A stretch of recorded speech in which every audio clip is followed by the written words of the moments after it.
अब exactly same pattern पे चलो आज वाली क्लास में भी काम करते हैं। देखो, जब हमें बात समझ में आने लगती है ना तो हमारा कॉन्फिडेंस बढ़ता है। वही मेन काम है। मेन काम क्या है कि एग्जाम में मेरी ज़रूरत ना पड़े, एग्जाम देने जाओ वहाँ पे डायरेक्टली क्वेश्चन को अपने आप अटैक कर पाओ बिना किसी हेल्प के। तो अभी हम क्या कर रहे हैं कि अपने आप को पुश कर रहे हैं ईच क्लास कि हमें पूरा प्रोसेस समझ में आए, कोई भी नया क्वेश्चन आए तो हम कर पाएँ अपने आप बिना किसी हेल्प के, बिना मेरी भी हेल्प के। तो बिल्कुल सेम जोन में तैयारी होनी चाहिए जैसे कि रिक्वायर्ड है। तो अब आज वाली क्लास में भी सेम प्रोसेस करते हैं। क्वेश्चन आएगा, उस पर टाइम स्पेंड करो, पूरा जो टाइम गिवन है। अगर वहाँ तक लगे कि हमारा काम नहीं हो रहा तो बिल्कुल वरिड ना हो, पॉज कर लो वहाँ पे, अपने आप को टाइम दो, पूरी तरह जोर लगाओ और compete करो, बिल्कुल साथ में compete करो कि कहाँ पे फंसे, अपने आप से अपने आप को थोड़ा और पुश करो कि और बेटर हो। तो ढूंढो कहाँ पे स्ट्रगल कर रहे हो। फिर जब वो स्ट्रगल हम लोग आइडेंटिफाई करते हैं तो जो कॉन्फिडेंस बनता है उसका कोई कंपैरिजन नहीं। तो फिर हम लोग एक्चुअली अपने आप ही कॉन्फिडेंट होते जाते हैं। फिर एक जोन आता है, हमें समझ में आता है जो मर्जी क्वेश्चन डाल दो हम कर पाएंगे। तो उस जोन में जाने से पहले क्या करना है, हम लोगों ने अपना कॉन्फिडेंस गेन करना है अपनी मेहनत के साथ। तो इस टॉपिक में राइट मेहनत क्या है, एक्चुअली ऑब्जर्वेशन। तो उसको बढ़ाना ही actually this is the main task. देखो, हर टॉपिक का अलग स्किल है। आईआईटी की प्रिपरेशन में या बोर्ड्स के लिए पहले और बाद में आईआईटी की प्रिपरेशन के लिए हर टॉपिक का अलग स्किल है। कोई टॉपिक की डिमांड होती है कि हमारा प्रोसेस राइट हो, किसी टॉपिक की डिमांड होती है कि हमारा लॉजिक राइट हो। लॉजिक पे ज़्यादा क्वेश्चन आते हैं किसी टॉपिक में, प्रोसेस पे कम, किसी टॉपिक में मिक्स्ड। जैसे डेफिनेट इंटीग्रेशन के क्वेश्चंस देखोगे तो हमें रियलाइज़ होगा कि वो ज़्यादा बेस्ड अपॉन लॉजिक है। प्रोसेस भी होता है पर लॉजिक ज़्यादा बड़ी बात है। वैसे ही कैलकुलस में लॉजिक का बहुत ज़्यादा रोल है। डिटर्मिनेंट्स में या +1 की ट्रिग्नोमेट्री रिकॉल करो तो वो बेस्ड है प्रोसेस के ऊपर टॉपिक्स। प्रोग्रेशंस हमने करा, वो प्रोसेस के ऊपर बेस्ड है। प्रोग्रेशंस में अगर वो किसी और टॉपिक को इन्वॉल्व कर लेते हैं तो लॉजिक भी आ जाता है। तो बिल्कुल इन बातों को समझना शुरू करो, फिर हम एग्ज़ाम के लिए बेटर इक्विप्ड होते हैं। फिर हमें समझ में आता है कि कैसे मर्जी क्वेश्चन आ जाए हम कर लेंगे। चलो, अब आज वाली क्लास में एग्जैक्टली इस क्वेश्चन से शुरू करते हैं। ये सॉल्व करो। बिल्कुल सेम पैटर्न पे हमने लास्ट क्लास में क्वेश्चन भी करा था, तो अब ये हमारा होना चाहिए था। हमने क्या करा कि इसको तोड़ लिया दो अलग अलग डिटर्मिनेंट्स में। एक में x square, simply x square वाली टर्म, एक में 1 1 1 और एक में x cube y cube z cube. ये करते ही हमें दिखता है कि पहले वाली में से x कॉमन, दूसरी रो में से y कॉमन, तीसरी रो में से z कॉमन लो और इस वाले को लगवा दो दो जंप्स, एक जंप और दो जंप। तो ये बन गया -1 की पावर 2, मतलब सेम आ गया 1x और x स्क्वायर वाले ऑर्डर में। सिंपली वो हमने कॉमन लिया, डिटर्मिनेंट हमने कॉमन लिया, तो हमारे पास क्या बन गया, simply 1x square, 1y square, 1z square multiplied by 1 + xyz equal to 0। ये बन गई एक्सप्रेशन। अब इस क्वेश्चन में नोटिस करो कि हमें क्या गिवन है। हमें गिवन था कि x is not equal to y is not equal to z। ये हमें गिवन है। हमने क्या प्रूव करना है कि ये 0 है, मतलब ये 0 नहीं होगा। तो अब हम सिंपली अगर क्या करते कि इसको आगे एक्सपैंड करा, ये हमने कॉमन ले लिया, ये टर्म के कॉमन आने के बाद ये डिटर्मिनेंट बना। अब इसको हम सिंप्लीफाई कर लेते, कैसे, 2 1 गिवन है तो अब हमें ये पैटर्न समझ में आता है। ये डायरेक्टली क्लिक करना चाहिए। R2 को R2 - R1 कर दिया, R3 को R3 - R1 कर दिया, दो जीरोस बनाए, एक्सपैंड करा, टर्म क्या आ गई, x - y × y - z × z - x। अब देखो, हमें गिवन था कि x y z आपस में तीनों अनइक्वल हैं, तो ना ये 0 ना ये 0 ना ये 0, मतलब ये 0। यही हमने प्रूव करना था। तो इस क्वेश्चन में कोई स्पेशल स्किल नहीं था। लास्ट क्लास में भी हमने सेम पैटर्न को यूज करता क्वेश्चन अपने आप कराए। तो अगर कहीं भी कोई बात मिस करी तो उसको नोटिस करो, पर बहुत सिंपल था, ये होना चाहिए था। अगर नहीं हुआ तो इसमें बिल्कुल पहले अपनी कॉपी में नोटिस करो कि कहाँ पे गलती करी है। तो फिर हम लोग फिर उसके बाद बेटर इक्विप्ड होंगे to solve the next question. अब ये करो। अब देखो, इस क्वेश्चन का भी पैटर्न ऑब्जर्व करना। हमें ये एक्सप्रेशन गिवन थी, हमने क्या प्रूव करना था कि ये ABC into 1 + 1 + 1/a + 1/b + 1/c है। तो अब क्या करते, अब देखो, एक तरीका क्या था कि अब डायरेक्टली हमें कुछ नहीं मिल रहा, तो एक सिंपल सी स्ट्रैटेजी हमने बनाई हुई है कि जीरोस बनाने शुरू कर दो। देखो, डायरेक्टली जीरोस बन जाते हैं इसमें। मान लो कि हम लोग C2 को C2 - C1 कर लें या R3 को R3 - R2 कर लें। जीरोस इस सवाल में क्रिएट हो सकते थे, 3 बिखरे हुए जीरो बन जाते, उसके बाद एक्सपैंड कर देते, वो एक पॉसिबिलिटी है। पर हमने एक बहुत इंपॉर्टेंट बात सुनी कि हमारे माइंड में ये फोकस चलता रहता है कि हमने ये प्रूव करना है। तो जो एग्जामिनर ने दिया है प्रूव करने को, बिल्कुल सोचा करो कि वो कैसे बन सकता है। तो अब एक बात नोटिस करो, इस क्वेश्चन में बहुत इंटरेस्टिंग बात थी सिंपल पर इंटरेस्टिंग थी। अगर इसी क्वेश्चन में अगर हम क्या करते कि अगर मैं जानबूझ के मान लो पहले वाले कॉलम में से मैं ए बाहर ले लूँ, मैं ए कॉमन ले लूँ इसमें से, दूसरे वाले कॉलम में से मैं बी कॉमन ले लूँ, तीसरे वाले कॉलम में से मान लो मैंने सी कॉमन ले लिया, तो ए बी सी बाहर कॉमन आ गया। सिंपली मैंने पहले कॉलम को चेंज करा 1/a इंटू सी वन, मैंने पहले कॉलम को कह लो a से डिवाइड करा, तो अब क्योंकि पहले कॉलम को a से डिवाइड करा तो बाहर a से मल्टीप्लाई भी करूंगा। ऐसे ही इस बार सेकंड वाले कॉलम को b से डिवाइड करा और थर्ड वाले कॉलम को c से डिवाइड करा, कुछ डिवाइड करा, मल्टीप्लाई नहीं करा, c2/b करा और c3 को चेंज कर दिया c3/c में। और इसका रीज़न है, क्या रीज़न है कि एक तो ABC जो हमें चाहिए वो बाहर बन गया, साथ में ये क्या हो गया, इसको जब a से डिवाइड करेंगे तो दिस विल बिकम 1/a + 1, यहाँ पे आ गया 1/a, यहाँ पे आ गया 1/a, ये बन गया 1/b, ये बन गया 1/b + 1 और ये बन गया 1/b, this is 1/c, 1/c और 1/c + 1, ये बनी एक्सप्रेशन। अब मुझे क्या चाहिए, 1 + 1/a + 1/b + 1/c। तो ये फॉर्मेट बनाती है, हमें दिखा कि अब अगर मैं C1 को चेंज कर लूँ C1 + C2 + C3, तो मैं दिखता है कि 1 + 1/a + 1/b + 1/c पूरे कॉलम में आ गया, जिसको बाहर कॉमन ले लेंगे। तो सिंपली अब हमने क्या करा कि जानबूझ के C1 को चेंज कर दिया C1 + C2 + C3 में। क्यों करा, क्योंकि हमें दिखा कि ये करते ही ये एग्जैक्टली वही पैटर्न बन गया जो हमें सवाल में कहा गया है कि बना दो। अब सिंपली हमने इसको बाहर कॉमन ले लिया, तो मेरी टर्म बन गई a × b × c, 1 + 1/a + 1/b + 1/c common. यहाँ पे क्या आ जाएगा, 1 1 1, 1/b, 1/b + 1 और 1/b, और ये 1/c, 1/c और 1/c + 1। अब इसके बाद ये क्वेश्चन सिंपल है। अब देखो ये टर्म तो हमने क्रिएट कर ली, जो कि मेन टफ टास्क था। अब क्या करें, सिंपली दो ऑपरेशंस अप्लाई करें, R2 को चेंज कर दें R2 - R1 और R3 को चेंज कर दें R3 - R1। दो जीरो बना लें, एक्सपैंड कर लें, सिंपली ये 1 आ जाएगा। तो एग्जैक्टली यही वही आंसर बन गया जो हमें कहा गया है कि बना दो। इसके बाद बहुत सिंपल प्रोसेस है, वो हम इजीली अपने आप एग्जीक्यूट कर सकते हैं, वो ख़त्म कर लो। पर ये प्रोसेस समझना कि इसमें पूरी तरह फोकस क्या पकड़ा कि ये टर्म क्रिएट कर ली जाए। तो देखो कितना सिंपल क्वेश्चन था, पर ध्यान इस बात का रखा कि प्रूव ये करना है। अब नेक्स्ट करो। अब देखो ये क्वेश्चन भी काम का है और बहुत इंटरेस्टिंग रीजन के साथ, बिल्कुल वर्ड बाय वर्ड ध्यान से सुनना अगर इसमें ब्लॉक हुए तो। इस वाले क्वेश्चन में देखो अब जो कैलकुलेशंस थी वो हमारी फंसती, तो अब उसको कैसे ओवरकम करते और इसमें क्या क्या बातें ध्यान देने वाली हैं, ये भी क्वेश्चन सोचो कि एक तरह से थ्योरी का ही पार्ट है। देखो इस टॉपिक में थ्योरी क्या है, प्रोसेसिंग, कि हम लोगों ने प्रोसेस में अपने आप को फास्ट कैसे करना है। तो आगे वाले क्वेश्चंस में जो बात इसमें सुनेंगे वो भी हमें बहुत बार हेल्प करेगी, तो उसको ध्यान में रखना अगर इस क्वेश्चन में अभी ब्लॉक हुए तो। अब देखो सिंपल सा टारगेट क्या था, मेरा टारगेट है ये टर्म क्रिएट करने का, तो मैं शुरू से ही ऑपरेशंस ऐसे लगाऊंगा कि वो टर्म क्रिएट करने की तरफ मैं बढ़ूं। तो अब इसमें नोटिस करना शुरू करा, देखो हमें दिख रहा था कि अगर मैं इन दोनों को सबट्रैक्ट करता हूं तो b + c का whole square minus a square क्या बन जाता, b + c + a, b + c - a। इन दोनों को सबट्रैक्ट करते हैं तो b - c - a और b + c + a, इन दोनों को सबट्रैक्ट करते हैं तो 0। तो वी वर एबल टू सी कि अगर हम C1 को चेंज करते हैं C1 - C2 में, तो ऐसा करने पे एक a + b + c तो बाहर कॉमन आ सकता था, विच वॉज हेल्पफुल, हमें चाहिए भी वही। ऐसे एक बार और कर लेते तो एक और कॉमन आ जाता है यहाँ पे। तो मान लो हमने C1 को चेंज कर लिया C1 - C3 में, C2 को चेंज करा C2 - C3 में, C3 को दोनों से सबट्रैक्ट करा।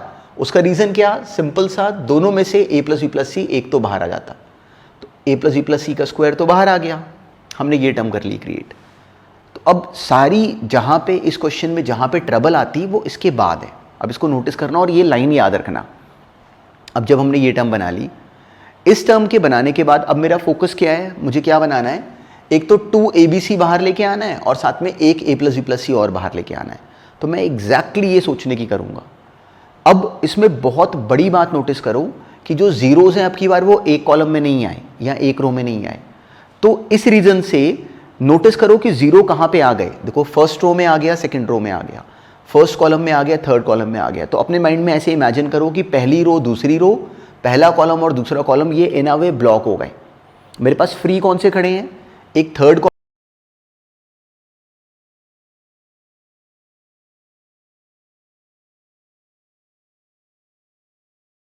पे इन जीरो के खराब होने का रिस्क नहीं होगा। मैंने जीरो खराब नहीं करने, ये अपना गोल्डन रूल था, अनलेस कि एक जीरो खराब होने पे दो आ रहे हो। तो we will not destroy the zeroes which we have already created. बच्चे ये गलती कर जाते हैं। देखो मुझे अब दिखना चाहिए कि R1 R2 C1 C2 ये ब्लॉक्ड है, क्योंकि यहाँ पे जीरो ऑलरेडी क्रिएटेड है। फ्री कौन से खड़े हैं? R3 और C3। तो अब अगर मैं ऑपरेशन अप्लाई करूंगा तो या तो R3 में करूंगा या C3 में करूंगा। तो अब सारा टास्क एक्चुअली इस बात के ऊपर बेस्ड था। अब हमने करना शुरू करा। अब डायरेक्टली यहाँ पे कोई जीरो वीरो नहीं बन रहा, हमें कहीं से कोई हेल्प नहीं हो रही। पर अब हमने नोटिस करा यहाँ पे a प्लस बी का स्क्वायर है, यहाँ पे a square plus B square. तो इस सवाल में तीसरा जीरो क्रिएट करने के लिए या अपनी टर्म को बनाने के लिए अब हमें यहाँ पे सिंपली इस एक्सप्रेशन को सिंप्लीफाई करना पड़ा। कैसे करा? डायरेक्टली कोई जीरो नहीं बन रहा इस सवाल में। अब तो क्या करा? R1 को R3 को मान लो चेंज कर दिया R3 minus R2 minus R1 में। उसका रीज़न क्या? हमें दिखा कि यहाँ पे क्या बन जाएगा? सिंपल सा 2ab। यहाँ पे क्या बन जाएगा? CC कैंसिल -2a और ये कैंसिल होकर अकेला -2a। यहाँ क्या बना? Simply -2b। ये बन गई एक्सप्रेशन। अब हमारी अंडरस्टैंडिंग बन जाती। अब नोटिस करना इस बात को जो आप सुनोगे। हमने ये टर्म ये बना ली। अब फिर से नोटिस करो कि फ्री कौन खड़े हैं? R3 और C3। तो मैं यहाँ R3 में ऑपरेशन अप्लाई करूँगा या C3 में ऑपरेशन अप्लाई करूँगा। तो अब नोटिस करो यहाँ पे 2ab आ गया, यहाँ पे -2a आया। तो अगर मैं क्या करूँ कि अगर मैं सिंपली मैं C3 को चेंज कर दूँ C3 plus b times of C1। क्या करूँ? अगर मैं C3 को चेंज कर दूँ C3 plus b times of C1, उसका बेनिफिट क्या होता? अगर मैं C3 को C3 plus b times of C1 अगर चेंज करता हूँ तो आर वी एबल टू सी कि ऐसा करते ही क्या हो जाता कि सिंपली यहाँ पे 2ab बनता और वो 2ab बन के क्लियर कैंसिल हो जाता। C3 को मैं चेंज कर रहा हूँ C3 plus b times of C2। अगर C1 के साथ करते तो a टाइम्स ऑफ C1 कर लेते। तो इसमें कोई भी एक ऑपरेशन अप्लाई करा, इट वॉज वैलिड। पर थॉट क्या है कि जीरो क्रिएट हो जाए, directly a plus b plus c तो आ नहीं रहा। तो मान लो C3 को हमने क्रिएट कर दिया C3 plus b times of C2। इसका फायदा क्या होता?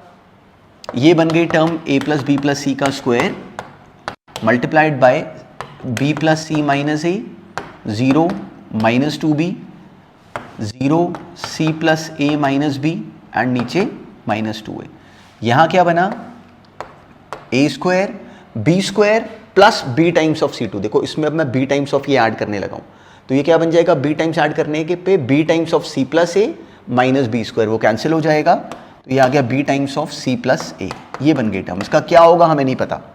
2ab और ये आगे -2b ऐड होके ये आ गया 0। ये बन गई मेरी टर्म। अब ये डिटर्मिनेंट हो गया ब्लॉक। क्यों ब्लॉक हो गया? क्योंकि यहाँ पे 3 जीरोस बन गए बिखरे हुए। तो अगर 3 जीरो ऐसे अगर बन जाए तो डिटर्मिनेंट पूरी तरह लॉक हो गया। अब यहाँ पे नया जीरो नहीं बनेगा। कोई भी अगर हम लोग ऑपरेशन करेंगे तो पुराना जीरो खराब हो जाएगा। तो अब इस सवाल में we have no other alternative except to expand this determinant. तो अब कर देते हैं एक्सपैंड। इसको मान लो कैसे भी एक्सपैंड करा। मान लो इसको एक्सपैंड कर लें हम लोग अलॉन्ग द फर्स्ट कॉलम, या चलो इसको एक्सपैंड कर लें, चलो अलॉन्ग द फर्स्ट कॉलम अगर एक्सपैंड करा तो वो क्या बन जाता? ये टर्म तो लिखी हुई है, यहाँ पे आता b plus C minus A multiplied by this into this which is 0 minus this into this, तो वो हो गया प्लस, तो ये हो गया plus 2ab into C plus A. This multiplied by this into this minus this into this, तो minus minus plus हो गया, ये टर्म आ जाती। फिर आगे माइनस वो कैंसिल, फिर उसके बाद प्लस। तो इसके बाद टर्म हमारे पास बनती सिंपली, हमने अब इस एक्सप्रेशन को एक्सपैंड कर लिया। नेक्स्ट टर्म आ गई माइनस, ये प्लस, ये माइनस, ये फिर से प्लस, तो ये आ गया -2b into this into this, वो cancel, minus this into this, तो माइनस माइनस फिर ये प्लस हो जाएगा, ये आ जाएगा a square into C plus A minus B. Simple ये टर्म बन गया। देखो इस क्वेश्चन में पूरी तरह काम कैलकुलेशन के ऊपर बेस्ड था। a plus B plus C का स्क्वायर बाहर लिखा हुआ है। ये बनी अब मेरी एक्सप्रेशन। तो अब इसमें ये लिखते ही हमें दिखता है कि 2ab दोनों में से कॉमन आ रहा है, बाहर कॉमन ले लेते हैं। तो 2ab हमने बाहर ले लिया common, a plus B plus C का स्क्वायर भी है, और अंदर हमारे पास टर्म क्या बन जाती है? 2ab कॉमन लेके अब इनको मल्टीप्लाई करते हैं। देखो नोटिस करना, ये बनता 2ab कॉमन जा चुका है यहाँ पे बाहर, c plus A into C minus A which is C square minus A square plus b into C plus A plus B C plus B A. यहाँ से 2ab कॉमन, तो a मल्टीप्लाई करेगा बस इसके साथ, वो आ जाएगा ac plus A square minus A B, ये बन गई हमारे पास टर्म।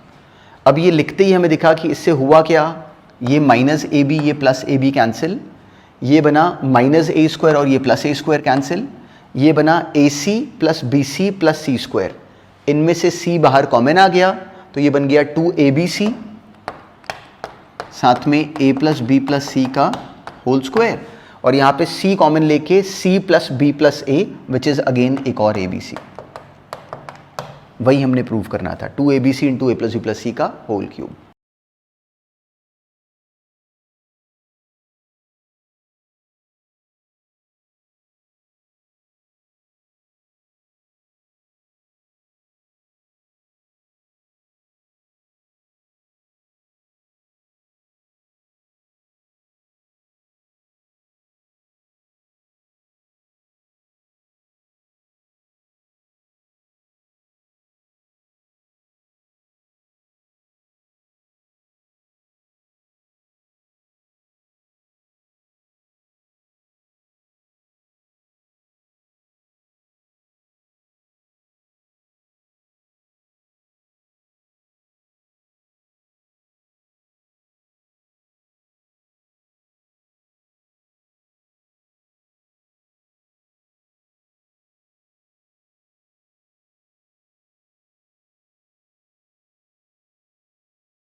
बाद अब मेरा फोकस क्या है, अब क्या हुआ कि इसमें दो जीरोस क्रिएटेड है। कहाँ पे क्रिएटेड है, पहला कॉलम दूसरा कॉलम, पहली रो दूसरी रो, तो ये लॉग्ड है। ऐसे सोचा करो कि ये लॉग्ड है।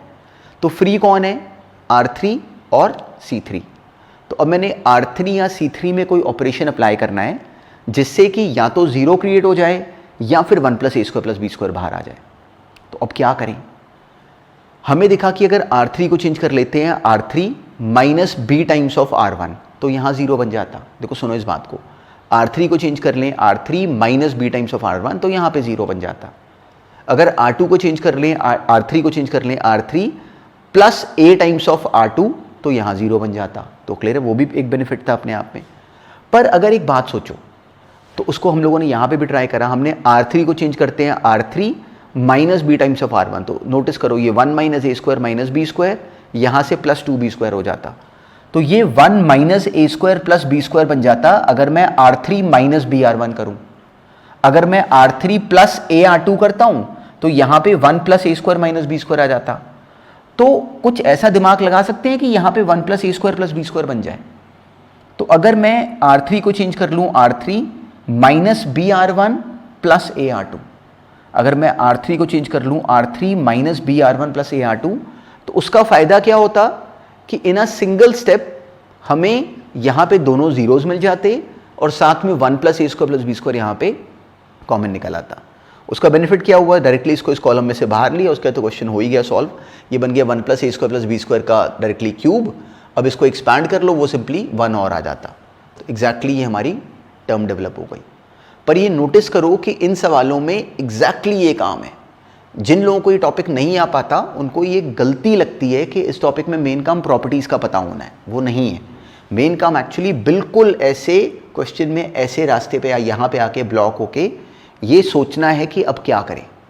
तो देखो ऑब्जर्व करा, करने को हम यहाँ पे R3 को R3 माइनस br1 करते, यहाँ जीरो बन जाता, एक्सपैंड करते तब भी आ जाना था, बिल्कुल ठीक है। अगर वैसे करा बिल्कुल ठीक है, पर वी शुड अंडरस्टैंड कि इस क्वेश्चन में थोड़ी सी और एक्स्ट्रा मैनिपुलेशन से 1 + a² + b² बाहर कॉमन भी निकल जाता था। तो इसलिए क्वेश्चन में अगर ये बात हमने सही तरीके से एग्जीक्यूट करी तो बहुत अच्छा करा, अगर केवल एक जीरो बना के करा तब भी बहुत अच्छा करा, अदरवाइज भी ये क्वेश्चन सिंपल ही था इसके बाद। अब नेक्स्ट करो। अब देखो ये क्वेश्चन भी काम का था, इंटरेस्टिंग था। अगर डायरेक्टली इसको क्रैक कर पाए तो हम लोग राइट ट्रैक बनाना शुरू हो गए। अब मुझे इसमें a + b + c × a² + b² + c² बनाना है। तो मेरा कैसे दिमाग चले, डायरेक्टली मेरी कोशिश थी कि जीरो बने, नहीं बन रहा। a + b + c बन जाए, वो भी नहीं बन रहा। अगर मान लो मैं इन दोनों को ऐड करता हूँ तो a + b + c बनता है, तो फिर कोई टर्म और फंस जाती है। तो a + b + c कहीं से कॉमन नहीं निकल रहा, कोई जीरो नहीं बन रहा। तो अब हमारा फोकस होना चाहिए था कि कुछ तो इस वाले सवाल में करना है। तो क्या सोचें, तो अगर नोटिस करो कि अगर मान लो मैं इसको a से मल्टीप्लाई कर दूँ तो ये बन जाता है a²। अगर इसको b से मल्टीप्लाई कर दूँ तो ये बन जाता है b² - bc। इसको अगर मैं c से मल्टीप्लाई कर देता हूँ तो ये बन जाता c² + bc। अगर मैं तीनों को ऐड करता हूँ तो a² + b² + c² बनता है। तो मुझे फ़ायदा होता दिखा। तो आई कुड सेंस कि अगर पहले वाले कॉलम को a से मल्टीप्लाई कर लिया जाए, सेकेंड कॉलम को b से, थर्ड कॉलम को c से, तो a² + b² + c² के बनने की पॉसिबिलिटी है। तो उसी बात को हमने वेरीफाई करा सेकेंड वाली रो को लेके भी। a² + ac + b² + c² - ac add करेंगे तो यहाँ पे a² + b² + c²। तो दिस वॉज हेल्पफुल।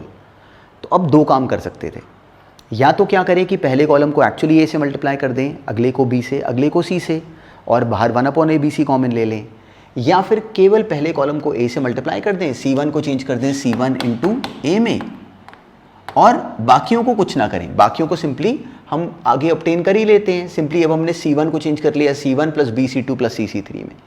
उससे हुआ क्या कि बस बाहर एक ही टर्म बनी 1/a, कॉम्प्लिकेशन कम रखी हमने। अब जब हमने ये करा c1 + c2 + c3 की बजाय c1 + bc2 + cc3 कर दिया, तो c2 और c3 में तो एक्चुअली कोई चेंज हमने करा ही नहीं।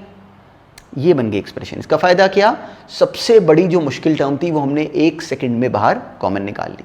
उसके बाद कोई ट्रिक नहीं, इस क्वेश्चन में सारा काम ही था। इसके बाद हम क्या करेंगे, 2 जीरो बना देंगे। R3 को R3 - R1 कर दिया, R2 को R2 - R1 कर दिया, 2 जीरो बने, एक्सपैंड कर लिया। एक्सपैंड करते ही सिंपली इसमें से a बाहर कॉमन आ जाता और साथ में a + b + c भी। जो a कॉमन आया वो कैंसिल हो गया और a + b + c × दिस, ये हमारा आंसर बन गया। तो इस क्वेश्चन में भी नोटिस करो कि काम कम था बहुत, पर मेन काम था क्या, एक्चुअली ये अंडरस्टैंडिंग कि इस सवाल को शुरू कैसे करें। तो इंटरेस्टिंग था, पर ये भी थॉट हमारे सामने, बिल्कुल सामने सामने था। अब नेक्स्ट करो। अब देखो फिर से हमारा फोकस क्या था कि हमने ये एक्सप्रेशन बनानी है, यही काम होता है, ऐसे ही सोचना है। हमारा क्लियरली फोकस क्या था कि किसी तरीके से ये एक्सप्रेशन क्रिएट हो जाए। तो अब इसको बनाते समय हम क्या सोचते हैं, मतलब क्या थॉट होता हमारे माइंड में। तो सिंपल सा थॉट होता कि हमें ये एक्सप्रेशंस किसी तरीके से मिलें। अब देखो डायरेक्टली माइनस करके सब्ट्रैक्ट करके शुरू में कोई बेनिफिट नहीं हो रहा, कॉम्प्लिकेशन ज़्यादा बनती। तो अब एक बात नोटिस करो, जो b प्लस सी का स्क्वायर है हमें दिखता है कि वो b square plus C square वहाँ से आएगा। अगर उसमें ये a स्क्वायर ऐड कर दें तो यहाँ पे a square plus b square plus C square बन जाता, पर 2bc एक्स्ट्रा आता। पर देखो यहाँ पे 2bc था। तो अगर हम क्या करते कि c1 को चेंज कर लेते c1 plus c2 minus 2 times of c3। क्यों करते, क्योंकि ऐसा करते ही वी वर एबल टू जज कि a square plus b square plus C square पहले कॉलम में बन जाएगा एक लाइन में। तो हमने क्या करा, c1 को चेंज कर दिया c1 plus c2 minus 2c3। So this was the first step, और हमें ये डायरेक्टली क्लिक करना चाहिए था। इसका बेनिफिट क्या हो गया कि इतनी ऑकवर्ड टर्म जिसका हमारा फंसने का रिस्क था वो हमने 1 सेकेंड में बाहर कॉमन ले ली। अब ये बन गया। अब ये बनने के बाद अब क्या करते, 2 तरीके थे। या तो अब क्या करते कि सिंपली इसी को इसके बाद अब 2 जीरोस बना लो, बहुत स्ट्रेट फॉरवर्ड था। या फिर ये BCCA और a square b square c square को राइट तरीके से पकड़ो। कैसे, अब अगर मान लो मैं पहली रो को मल्टीप्लाई कर दूं a से, अगली को b से, अगली को c से, मैं R1 को चेंज कर दूं AR1, R2 को चेंज कर दूं BR2 और R3 को चेंज कर दूं CR3 में। उससे क्या होता, मैंने एक्चुअली अब क्योंकि एक्चुअली मल्टीप्लाई करा तो मुझे बाहर डिवाइड भी करना पड़ेगा। देखो ऐसा क्यों करा, ये करते ही यहाँ पे A और यहाँ पे, और दिखता है लास्ट वाली में बिल्कुल ABC बन जाता। वो ABC बाहर कॉमन ले लो, तो ABC कॉमन ले ले पे यहाँ पे क्या आ जाता, ABC A cube B cube C cube, और ये बन जाता 1 1 1। पर अब जो पैटर्न है वो कंपैरेटिवली बहुत सिंपल बन गया। अब इसके बाद इसमें कोई ट्रिक नहीं थी। अब सिंपली मान लो अब हमने R2 को चेंज कर दिया R2 माइनस R1, और R3 को चेंज कर देते R3 माइनस R1। तो इसके बाद क्वेश्चन एक्चुअली ये वाला बिल्कुल सिंपल था। ये याद करो, ये हमने पहले भी करा होता है। ये a minus B, B minus C, C minus A plus B plus C बन जाता है। ये हमने पहले भी करा हुआ है। पर इसके बाद देखो क्या हुआ, हमारी कैलकुलेशंस और ईजी हो जाती। इस सवाल में देखो मैंने बिल्कुल शुरू में ऐसा नहीं करा, इसको शुरू में a से, इसको b से, इसको c से नहीं करा। क्यों नहीं करा, इसलिए नहीं करा क्योंकि मेरे को b square plus C square plus a square और 2bc आपस में मिक्स होके बहुत बड़ा फैक्टर बाहर निकलता दिख रहा था। यही काम है, बार बार समझो, यही काम है। इस पूरे टॉपिक में हर क्वेश्चन एक्चुअली हमारी ऑब्जर्वेशन को पहले से बेटर पुश करेगा, यही बात समझनी है। तो वो हमें समझ कैसे आएगी, यही सवालों को फिर से अटेम्प्ट करो, कुछ नहीं एक्स्ट्रा करना, कोई और बुक्स में से सवाल नहीं ढूंढते रहने, इन्हीं क्वेश्चंस को बस इन्हीं को पहले अटेम्प्ट करो राइट। हमसे इतनी बात अगर राइट बोली गई तो नए क्वेश्चन अपने आप राइट हो जाएंगे साथ साथ। तो बिल्कुल स्ट्रेट फॉरवर्ड था। इसके बाद there was no trick, simply हमारी टर्म ABC तो कैंसिल हो गया, जो बाकी बचा वो इजीली ऑब्टेन हो जाता आफ्टर दिस मैनिपुलेशन। तो इसके बाद ये टर्म ऑब्टेन हो जाती सिंपली इसको एक्सपैंड करके। तो बहुत सिंपल था ये भी। अब नेक्स्ट करो। देखो इस टॉपिक के जो क्वेश्चंस हैं एक्चुअली वो हमें बड़े इंटरेस्टिंगली पुश करते हैं और अपने आप में काम करने वाले सवाल हैं। तो आज हमने जो क्वेश्चंस करे उन्होंने हमारा ज़्यादा टाइम लगवाया, तो विच इज़ वेरी इंपॉर्टेंट। देखो अब हमने आज वाली क्लास के लिए डिसाइड करा था कि जो क्वेश्चंस होंगे वो पहले से हमारे लेवल को और एनहांस करेंगे। अब काम क्या है, अब आज वाली क्लास में जो सवाल करे, अब देखो पहले क्लास में अगर मान लो हम लोगों ने ये डायरेक्टली अगर बात करी होती तो घर जाके अगर हमारी ये बात अगर ब्लॉक होती तो हम दोबारा नहीं कर सकते थे, फिर हम फिर से फंसे रह जाते। तो अब वैसे नहीं ब्लॉक हो गए, अभी के अभी या आज के आज ही कभी फिर से टाइम निकाल के इन्हीं क्वेश्चंस को फिर से नोटिस करना। सेकेंड टाइम में ये हमें 10 टाइम्स ज़्यादा इंप्रूव करेंगे, क्योंकि पहली बार में हमारा माइंड रेडी नहीं होता, सेकेंड बार में हमें ये बातें बिल्कुल हमारे माइंड में बसनी शुरू हो जाती हैं कि इसको यूज़ कैसे करना है। तो जो आज वाली क्लास में काम करा या जो नेक्स्ट क्लास जो पिछली क्लास में काम करा, इसको बिल्कुल कंपाइल करना शुरू करो। डिटर्मिनेंट्स हमें आना चाहिए परफेक्शन में। तो जो जो प्रॉपर्टीज़ जो जो स्टेप्स यूज़ कर रहे हैं उनको नोटिस करो कि मैं कैसे ऑब्जर्व कर रहा हूँ, क्या वैसे अब ऑब्जर्व कर पा रहे हो। तो that is the important step. अब नेक्स्ट क्लास में भी एग्जैक्टली इसी पे मिक्स क्वेश्चंस ही करने हैं, कोई नया काम नहीं। ऑपरेशंस हमने कर लिए थे 3 क्लासेस पहले, तो पिछली 3 क्लासेस से हम लोग केवल उस पर सवाल कर रहे हैं। तो हमारी स्ट्रेंथ कैसे बनेगी, वो सिंपल सी ऑब्जर्वेशन वाली बात में अपने आप को स्ट्रॉन्ग करके। तो जितनी क्लासेस में जो क्वेश्चंस करे वही सारी हमारी एक तरह से थ्योरी है, तो उसको फिर से ज़रूर रिवाइज़ करना।